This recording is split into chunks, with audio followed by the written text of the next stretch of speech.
Bonjour à tous. Alors aujourd'hui, c'est l'année numéro 1, l'année personnelle numéro 1 qui va nous intéresser. Quelles sont ces énergies? Alors elles sont puissantes, les énergies dans l'année numéro 1, parce qu'elles vont venir contacter en nous le besoin d'autonomie, le besoin de décider, le besoin de mettre en avant nos compétences et surtout mettre en place les projets. C'est essentiel en année 1 d'avoir un projet, quel qu'il soit, de petite ou de grande envergure, peu importe, il y a un projet qui se met en place, on a envie de changement. Mais on a envie de décider pour soi. Et donc le piège va être, attention à ne pas s'isoler. Le piège aussi, c'est l'affirmation, de quelle manière on veut s'affirmer. Hein, il y a plusieurs manières de s'affirmer. Et là encore, en année 1, qui est une année yang, le piège serait de rentrer dans une forme d'autorité. On va virer tout ce qui risque de nous entraver. Et parfois, on peut être indélicat dans cette période-là. Donc, il est important de savoir où se positionner par rapport à son rêve. Comment le mettre en place? Par où je vais passer pour pouvoir y arriver? Comment atteindre cet objectif? Donc ça peut être des objectifs d'envergure différente. On peut avoir une envie de changement complet de vie, de vouloir changer de lieu d'habitation, voire même parfois de pays, de voyager, de voir du monde, de rencontrer des nouvelles personnes. C'est bien souvent des années qui sont favorables à la rencontre. Et donc, à l'inverse, elles sont favorables aussi à l'autarcie, à s'enfermer, à ne pas vouloir, parce que la peur étant de ne pas réussir à mettre en place un nouveau projet, eh ben on va s'enfermer, et ça c'est la grande erreur. Et donc c'est cette erreur-là qu'on va voir au niveau du bilan. Est-ce que l'on a réussi à mettre quelque chose en place, ou alors la peur de justement ne rien voir en perception dans de nouveaux objectifs m'a enfermé, m'a rendu parfois même nerveux, agressive. Et donc là, ça va être vraiment la bonne période pour revoir sa copie et dire, quoi qu'il arrive, même un tout petit projet, eh ben, j'en ai un. Et ce projet-là, ben, il va semer autour de lui encore de nouvelles graines que vous allez pouvoir voir pousser durant le cycle à venir de 9 ans. Alors le 1, il a besoin de collaborer. Hein. Souvent, on a tendance dans ces années 1 à vouloir s'isoler pour être dans le moi tout seul. Moi, j'y arrive, je prends en tête tout, je fais ça, je maîtrise, je prends mes responsabilités. Et puis du coup, ben, on n'autorise pas les autres à rentrer dans la ronde. Et ben, c'est l'erreur, parce qu'après le 1, il y a le 2 l'année prochaine. Hein, pour vous. Et donc la collaboration va être nécessaire. Si vous avez fait un trop grand vide autour de vous, ben, ça va être beaucoup plus difficile en année 2 d'aller chercher la collaboration. Donc c'est une année où tout est possible, dans tous les états d'être que l'on peut contacter. L'année 1, le projet, il est sur la table. Vous avez tous les outils nécessaires en face, sur cette table en tout cas, pour pouvoir le construire, le bâtir, le voir se mettre en place. Le but étant de ne pas être trop pressé, même s'il y a des projets qui vont avoir vu le jour en année 1, et ça, il y a des grandes chances pour la plupart d'entre vous, mais il y en a pour d'autres, c'est plus lent. Hein. Quand on vient d'un 10 par exemple pour l'année 1, eh ben, c'est une roue. Hein. Même si le succès est dedans, le but c'est de rester dans son axe, de ne pas se faire détourner par les autres, par l'envie des autres de notre projet, de notre objectif.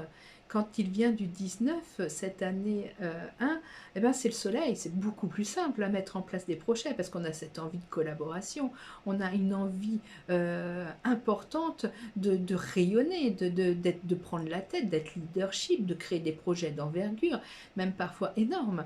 Et puis c'est aller vers l'autre, c'est vivre mon côté humain. Donc, vous voyez qu'on peut avoir des années 1 différentes, suivant d'où on vient. Si je viens du battleur, le projet, il est là devant moi, j'ai plus qu'à mettre en place tous mes outils. Donc le battleur, pardon, c'est la carte numéro 1, enfin la lame numéro 1 du tarot. Et donc, elle est novice, elle sent qu'elle a tous les atouts, elle est espiègle, elle a envie de manger le monde, mais elle prend son temps pour rassembler. La lame numéro 10, la roue de fortune, pour ceux qui viennent du 10, eh ben, c'est ce que je disais avant, c'est le but, c'est de rester dans son axe. Est-ce que vous avez réussi à rester dans l'axe durant l'année? Est-ce que vous avez réussi à positionner certains projets à moyen ou à long terme? Et si ce n'est pas le cas, ben, le conseil de l'année de la fin d'année en tout cas, va être je me remets dans l'axe, je me repositionne. Puis bien sûr, si vous venez du 19, là, c'est ce que je disais, c'est le rayonnement, c'est l'envie de voyager, l'envie de manger le monde, l'envie de me positionner, le leadership qui se réveille en soi. Et donc, ça peut éclabousser, attention, hein, pour ceux qui viennent du 19, parce que on rayonne et on est un peu parfois trop rayonnant et on fait de l'ombre aux autres. Donc là aussi, le bilan va être l'équilibre dans ma lumière, ne pas prendre le monde pour moi tout seul et le partager, oser collaborer avec l'autre pour pouvoir être dans ma juste lumière. Donc voilà, l'année 1 va relater toute cette énergie, va mettre en avant toute cette énergie de projet, de mise en route. Hein. On entame ce nouveau cycle et on doit l'entamer dans la joie, la bonne humeur, recontacter absolument ça en fin d'année.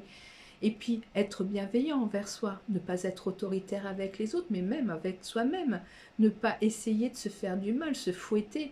Ça sert réellement à rien, surtout que l'année prochaine va être d'une énergie yin pour vous. Et donc, il est grand temps, là, en fin d'année, en bilan, d'être déjà dans une pré-collaboration avec soi-même et avec les autres.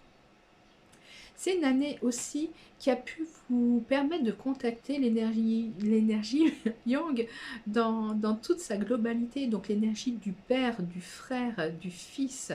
Et donc s'il y a eu des distorsions entre vous, entre un père, entre un fils et entre un homme avec l'énergie yang, pardon, et ben c'est le moment de régler les comptes. Régler les comptes, alors ça peut être très bien rapide, comme ça peut être dans la collaboration où on accepte le pardon, on accepte de se repositionner, on remet l'action et on réagit par rapport à ce qui a été fait.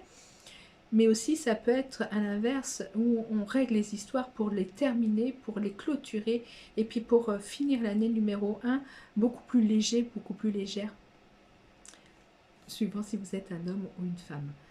Voilà, voilà, pour l'année 1, donc le but, c'est vraiment de voir où est votre projet, si vous avez réussi à le mettre en place, si oui, tant mieux, il y en a d'autres qui vont venir derrière. Attendez que la fin d'année puisse être riche pour ceux qui en avaient plusieurs, hein, parce que les choses se mettent en place.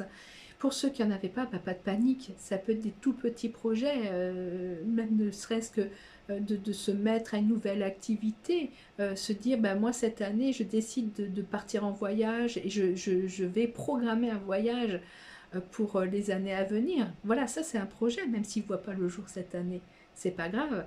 Le but c'est d'avoir ce projet. Donc, on a envie de dire, haut les cœurs, tout est possible en année 1, c'est parti. Et puis, on n'a pas à avoir peur. On n'a pas à avoir peur, même si ça peut faire contacter une forme de nervosité, et on va réussir à se calmer, à éviter d'être trop pressant envers nous, hein, et puis avec les autres, surtout. C'est pas parce qu'on n'a pas de projet que les autres n'en ont pas. Et on peut aussi, en année 1, si on n'a pas la capacité ou la force ou l'envie tout simplement d'être à la tête de quelque chose, rien ne nous empêche de rentrer dans la ronde d'un autre projet qu'une personne nous propose ou un projet de vie de quelqu'un d'autre. Voilà, ça fait aussi partie des projets. Le but ultime, c'est le positionnement, la bienveillance envers soi-même et les autres, ne pas devenir autoritaire et accepter la différence pour pouvoir entamer ce chemin d'une manière harmonieuse. Voilà, voilà. Les années 1, préparez-vous donc à refaire le bilan pour la fin de l'année, mon projet, mon positionnement face à l'autorité aussi. Est-ce que j'ai subi de l'autorité sur moi? Parfois, ça peut arriver en année 1. Et là, on vous demande expressément de vous positionner face aux personnes autoritaires. Stop. Si vous voulez entamer le cycle avec harmonie et bienveillance envers vous, on coupe définitivement en fin d'année là les liens qui vont être d'autorité sur soi. Voilà, voilà, j'espère que j'ai tout dit. De toute manière, si j'ai oublié des choses, je vous le rappellerai. Et puis, je vous souhaite une très belle journée. Demain, je ferai, ou peut-être même dans la journée si j'ai le temps, l'année numéro 2, hein, afin d'aller assez vite pour pouvoir entamer cette période de bilan. Je vous souhaite une lumineuse journée et à très vite. Au revoir.